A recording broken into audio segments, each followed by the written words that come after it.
La sithi sperm cell esiyingane sesiproducekile sihambe sizohlala la mahlala la. This is called the epididymis. This is called the what? The epididymis. Yini umsebenzi we-epididymis?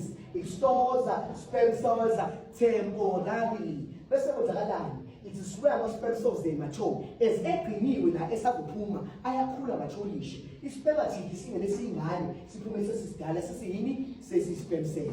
Then sperm cell sihambe via the vas deferens. Is transport isise to the urethra. Masifika to the urethra sizohlangana nezinto eziwu-4.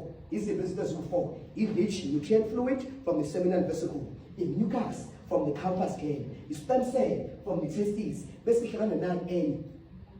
I-rich alkaline fluid from the prostate gland. Lezi zinto zoforma sezihlanganene they form i-semen. So wena lento nomfana sokuyikhipha akusizona i-sperm, kusuke kuyi-semen but enani ene-sperm. Akekho umuntu usawubona i-sperm ngamehlo.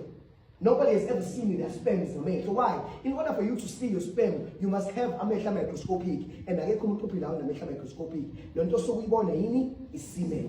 Do you understand? Isukubona yini? Is-semen.